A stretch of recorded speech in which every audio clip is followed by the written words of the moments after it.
little mini review on the FIIDO Q1S.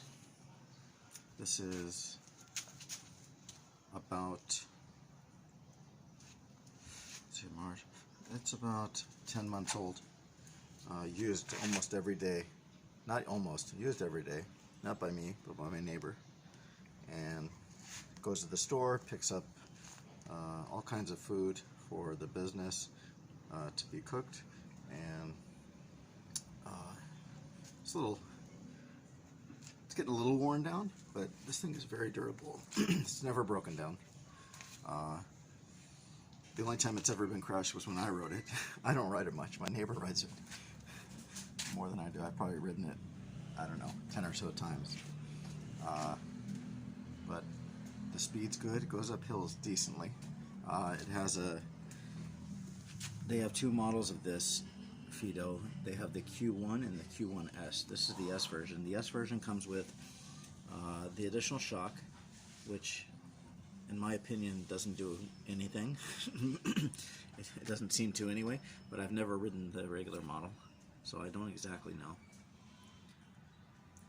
And then we have the hub motor, which is, I don't know the terminology, but it's basically got some gears in it. So when you're going up the hill, it will use the lower gears, and slowly it will adapt the gears to the needs of, depending on the hill steepness. That's something you don't get with the Q1 version. The Q1 version I think is about 24,000 pesos, and this one is about 32,000. Comes with a lock, comes with everything you see here, the bag. It also came with a basket on the front, which I don't know, they took it off or something. Brakes are a little bit worn down, need to be adjusted. Literally nothing's been done except for changing flat tires here. You can see the rear tire needs to be replaced. It's getting pretty bald. The brakes need to be adjusted. I'm probably going to replace them with better brakes because braking is pretty important, I think, in riding this. The frame itself is just awesome. It's got some dings on. It's not dings. It's got some, some wear on the paint. But that's because this thing's used every day. Considering what I expected of it, it's a 10 out of 10. It's outperformed everything I ever expected. I expected this thing to break after a month or two. She doesn't really ride it in the rain, but sometimes she does. And the motor seems sufficiently sealed to prevent that, although I wouldn't recommend driving through floods or anything. But if it's just like wet out, I think it's fine. It has the instrument gauge. These are pretty basic. It's got a little light on the head, on the front light. Lacking is a rear light. It's got the reflector, but if you're riding this at night, which my neighbor does, it'd be much better to have even turn signals if possible. So those can be added on afterwards, but a rear brake light would be good, or just a light would be, a red light or whatever on the back would be good. And this thing is, I'm going to take a guess based on how much she uses it. Every day, 3 to 5 kilometers for 10 months. And it's every day, it's this including the Sunday and stuff, so I'm going to guess, I don't know, maybe close to 1,000 kilometers.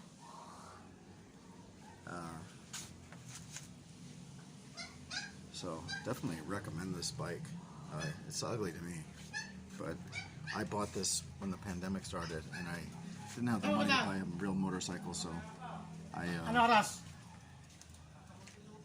looked all around. I couldn't find any of the standing scooters, which I prefer, because they're all sold out. Everybody bought all of them. Couldn't find them on Facebook, couldn't find them on the classified site. Everybody who claimed they had them said they were out of stock.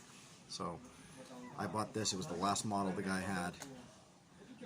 I actually waited a day, and because of that I couldn't get the color I wanted, so I had to end up getting the green one because it was the last one. There's a fender missing right now. That broke off somehow. I don't know how. But they're cheap plastic fenders anyway. That's not like they're quality.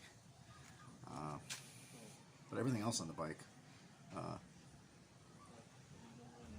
very impressive for what I thought it would be. The throttle's here. This has a cruise control. I just found this out yesterday. I've never used it, but I think this is the cruise control button. I don't know how to use it. I haven't looked into it. There's the headlight on and off. There's the horn. It has the alarm system. It has the key. It gives you two keys for the lock and two of these dongle type keys. I really dislike the noise these create, but basically you turn it on here and you can turn it off here. Those are the only two I use, but you can also set the alarm.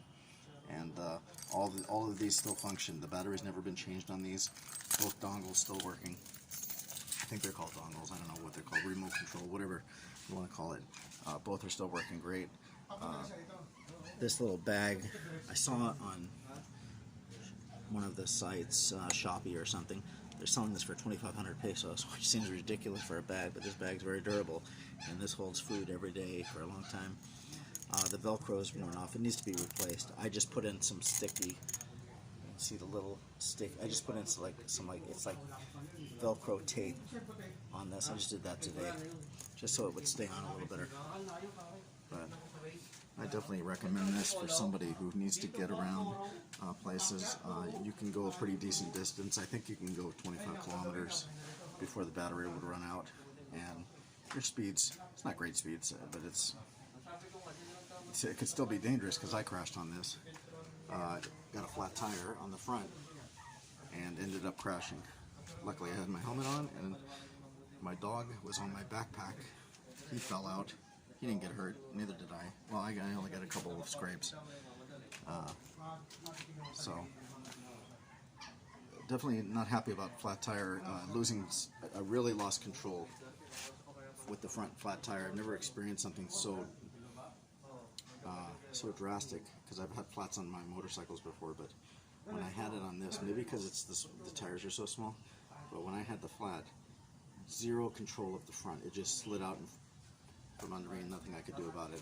Didn't have time to stop. Another thing is I ride pretty recklessly and just full blast always, so partly my own fault. And horn still works. Like I said, everything works. Brakes need to be either they need to be adjusted or the brake pads need to be replaced or repaired. You can see there's rust on it because this is outside a significant amount. It goes through water and stuff like that, so that's to be expected. Alright, that's it. I'll wrap up the review. I highly recommend this. You can find these used for around $22,000. This Q1S version. In the Q1 version, you can find secondhand probably between 18 and 20. Sorry, this version maybe around 23, 24 used, and in very good condition. And the other one, the Q version, which doesn't have suspension here, and it doesn't have the stepping motor, which I recommend, especially for hills. It's more of an all or nothing with the other motor, and this accelerates slower, but when you get to hills, it will show its usefulness. And this also has a shock in the front, which the regular Q version doesn't have. Again, when I say shock, there's not much absorption going on at all. So, but again, I haven't ridden the other one, but I just imagine it's a little stiffer. This is still very stiff. You don't want to go over any big bumps with this thing. But for getting around the city, this is a great little bike. It's a little embarrassing to ride, but a lot of people think it's cool when you're riding it. They point it out because there's not a lot of them around. And it's a pretty premium price, but like I said, because I thought this was a cheap Chinese-made junk e-bike, I expected it to be broken after a month or two. I expect something would have went wrong. And this amazingly has no problems. Flat tires a couple times, maybe 3 times now. 1 with me and 2 with my neighbor, easily fixed. Yeah, that's it. Happy with this little thing. I intended to actually modify it, make it faster, but I just never got around to it. So, highly recommended. This is a great alternative to a motorcycle. It's cheaper and more flexible. I'm not going to show you all the features of this. You can look online for reviews, but the handlebars fold down, so it's semi-compact, could fit in the trunk of a car. I never really do that. I just roll it, and actually my neighbor keeps it in her house. She just rolls it into her kitchen. So, that's it.